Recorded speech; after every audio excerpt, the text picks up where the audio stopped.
राम जन्मभूमि की संपूर्ण ऐतिहासिक जानकारी। दोस्तों, आखिर कैसा था पुराना राम मंदिर? कितना भव्य था वह मंदिर? श्री राम के अपने धाम पधारने के पश्चात किस स्थिति में थी अयोध्या? सर्वप्रथम किसने अयोध्या को पुनः खोजकर मंदिर का निर्माण करवाया था? अयोध्या राम मंदिर के इतिहास से जुड़े ऐसे और भी प्रश्नों का उत्तर हम इस वीडियो में देने का प्रयास करेंगे, इसलिए इस वीडियो को अंत तक जरूर देखिएगा। बाकी की रामायण बालकांड सर्ग 5 के अनुसार कौशल नाम से प्रसिद्ध एक बहुत बड़ा जनपद था जो सरयू नदी के किनारे बसा हुआ था। उसी जनपद में अयोध्या नाम की एक नगरी थी जो समस्त लोकों में विख्यात थी। उस पुरी को स्वयं महाराज मनु ने बनवाया और बसाया था। वह महापुरी 12 योजन लंबी और 3 योजन चौड़ी थी। जैसे स्वर्ग में देवराज इंद्र ने अमरावती पुरी बसाई थी, उसी प्रकार धर्म और न्याय के बल पर राजा दशरथ ने अयोध्यापुरी को पहले की अपेक्षा विशेष रूप से बसाया था। महाभारत, रामायण तथा पुराणों के अनुसार प्रभु श्री राम ने जल समाधि लेने से पूर्व दक्षिण कौशल देश में कुश को और उत्तर कौशल में लव को अभिषिक्त कर दिया। लव ने श्रावस्ती को अपनी राजधानी बनाया था और अपने दोनों पुत्रों को उन देशों में भेजकर श्री राम ने भरत संग अयोध्या को निर्जन कर अपने धाम जाने का निर्णय लिया। अयोध्या नगरी में बसने वाले स्त्री पुरुष, मंत्री, सेवक, पालक श्री राम जी के गुणों पर मोहित होकर उनके पीछे पीछे चल रहे थे। यही नहीं बल्कि अयोध्या में रहने वाली अदृश्य आत्मा भी स्वर्ग प्राप्ति की कामना से श्री राम जी के पीछे पीछे गए। जब सरयू नदी में प्रभु श्री राम ने जल समाधि ली थी तो उनके साथ आए बाकी सभी ने सरयू में अपने प्राण त्याग दिए थे और उच्च लोकों में चले गए थे। श्री राम के जल समाधि लेने के बाद अयोध्या कुछ काल तक उजाड़ सी हो गई थी, परंतु उनके जन्मभूमि पर बना वो महल जैसे का वैसा ही था। प्रभु श्री राम के पुत्र कुश ने एक बार पुनः राजधानी अयोध्या का पुनर्निर्माण करवाया। इस निर्माण के पश्चात सूर्यवंश की अगली 44 पीढ़ियों तक इसका अस्तित्व रहा था। विभिन्न पुराणों में पृथक पृथक पीढ़ियों का अंतर है। महाभारत युद्ध के समय भगवान श्री राम जी के वंश के राजा बृहद्बल थे जो कौरवों की ओर से पांडवों के विरुद्ध लड़े थे। महाभारत में कौशल राज्य के शासक के रूप में बृहद्बल का वर्णन आता है। राजसूय यज्ञ के दौरान भीम ने बृहद्बल को वशीभूत किया था और बाद में दिग्विजय यात्रा के दौरान कर्ण ने बृहद्बल पर विजय प्राप्त की थी और इसी कारण उसने कुरुक्षेत्र युद्ध के समय कौरवों का साथ दिया था। युद्ध के 13वें दिन जब अभिमन्यु ने चक्रव्यूह में प्रवेश किया था तो वहां अभिमन्यु और बृहद्बल के बीच एक भयंकर युद्ध हुआ था। इसमें बृहद्बल अभिमन्यु द्वारा वीरगति को प्राप्त हुए थे। दोस्तों, यह समय कलयुग के आरंभ का था और द्वापर युग के समाप्ति का था। महाभारत युद्ध के पश्चात अयोध्या उजाड़ सी हो गई थी, परंतु श्री राम जन्मभूमि का अस्तित्व फिर भी बना रहा। आइए अब जानते हैं कि आगे के भविष्य में अयोध्या का भव्य राम मंदिर किसने बनवाया था।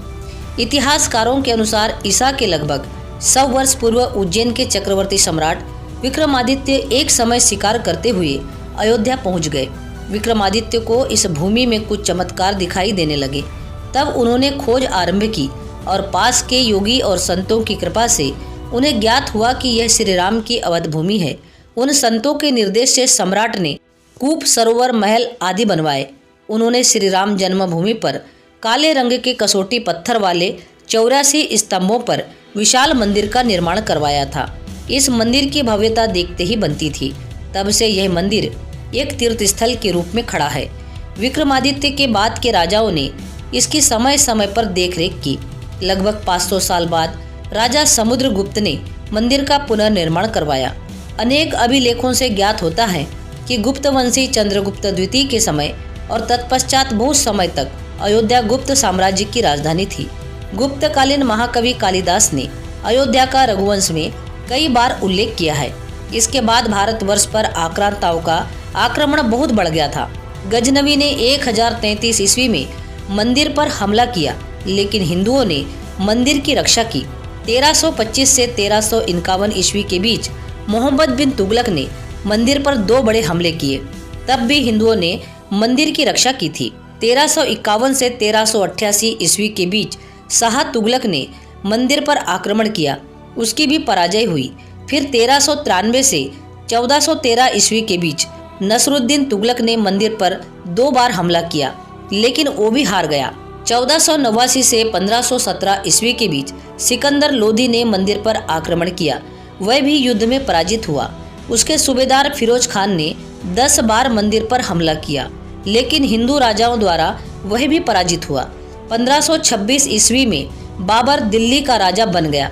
1528 ईस्वी में 17 दिनों की लड़ाई के बाद मीर बाकी के नेतृत्व में बाबर की सेना ने हिंदुओं को हरा दिया और मंदिर स्थल अपने अधीन कर लिया। 1528 में मीर बाकी ने तोप के गोलों से मंदिर को नष्ट कर दिया था और मंदिर की ही सामग्री का उपयोग करके मस्जिद का ढांचा बनवाया। 1586 ईस्वी तक अकबर ने राम जन्मभूमि के लिए हिंदुओं के विरुद्ध 20 लड़ाइयां लड़ी। बीरबल और राजा टोंडरमल ने अकबर से युद्ध समाप्त करने और हिंदुओं को मंदिर स्थल के सामने पूजा करने की अनुमति देने का अनुरोध किया था। 1640 में औरंगजेब ने इस स्थल को नष्ट करने के लिए एक बड़ी सेना भेजी थी।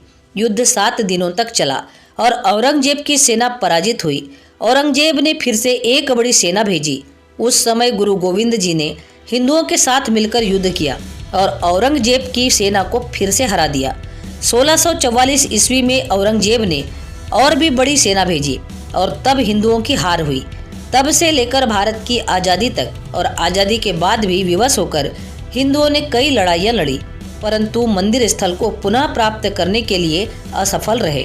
1992 में कार सेवकों द्वारा बाबरी मस्जिद का ढांचा को गिरा दिया गया, परंतु हिंदू पक्ष को वह भूमि नहीं दी गई।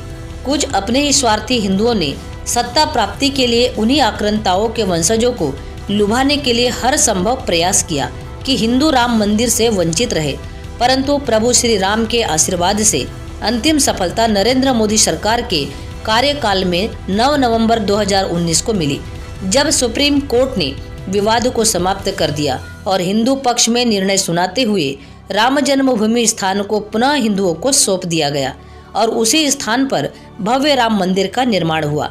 दोस्तों, ये जानकारी हमने विभिन्न स्रोतों से इकट्ठी की है, इसलिए अचूक तिथि और इतिहास बताना कठिन है। राम मंदिर जन्मभूमि अयोध्या की इतनी ऐतिहासिक जानकारी के अलावा आप क्या जानते हो, कमेंट में जरूर बताना और साथ ही कमेंट में जय श्री राम अवश्य लिखना। दोस्तों, आशा करती हूँ कि ये वीडियो आपको जरूर पसंद आई होगी।